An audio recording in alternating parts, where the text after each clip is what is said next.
इस वक्त हमारे साथ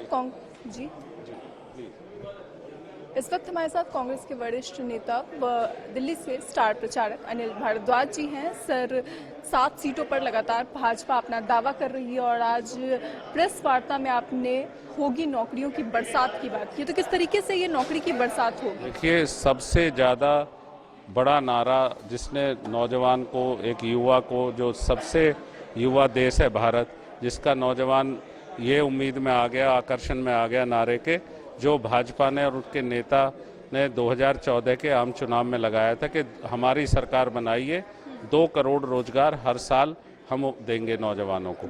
आज 10 साल हो गए, अब देश और दिल्ली का नौजवान पूछ रहा है कि भाई वो कहाँ है रोजगार? आप कह रहे हैं हमने तो बहुत रोजगार दिए, तो बताइए ना, आपके पास सरकार है, आप अपना डाटा रखिए कि यहाँ हमने रोजगार उपलब्ध कराएं। हम ये मानते हैं कि पहले से रोजगार कम हुए। दिल्ली जैसे शहर में, राष्ट्रीय राजधानी में, एक जीवंत शहर है जहाँ सैकड़ों किलोमीटर से भी लोग दूर से रोजगार की तलाश में आते थे, उसको उसकी योग्यता के अनुसार रोजगार उपलब्ध होता था।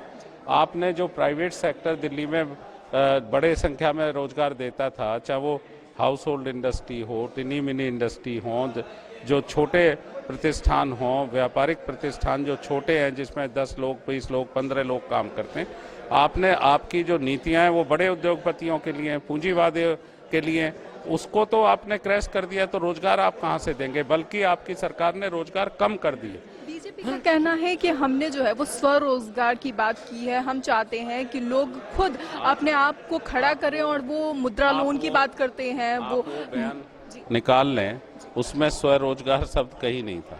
उसमें सीधे तौर पे कहा गया था कि 2 करोड़ नौकरियां हर साल देंगे, ये कहा गया था। इसमें स्वरोजगार कि लोग खुद से अपना जो है वो रोजगार पैदा करें और इसलिए हम लोन देंगे उनको, यही बात तो बार बार बीजेपी कह रही है। लोन तो सारे बैंक देने को तैयार रहते हैं। आप रोजगार का अपना कोई ब्लूप्रिंट ले जाइए, आप बताइए कि ये हमारा प्रोजेक्ट है, वो तो कोई भी बैंक लोन दे देगा। वहाँ लोन देने की बात नहीं थी, नौकरियां देने की बात। आज लोन पे आप क्यों आ रहे हैं? आपने देना था तो रोजगार देना था, आपने नौकरी देनी थी, आप नौकरी देने में नाकामयाब रहे, ये स्थिति है। इस बार भी उन्होंने अपने मैनिफेस्टो में साफ तौर पे कहा है कि जितने भी जो पद खाली हैं उन रिक्त पदों की पर भर्तियां की जाएं। अब तक क्यों नहीं? अब तक क्यों नहीं? 30 लाख पद खाली हैं सरकारी सेवाओं के। हमने कहा है कि हम बिल्कुल समयबद्ध तरीके से और योजनाबद्ध तरीके से हम उनको भरेंगे।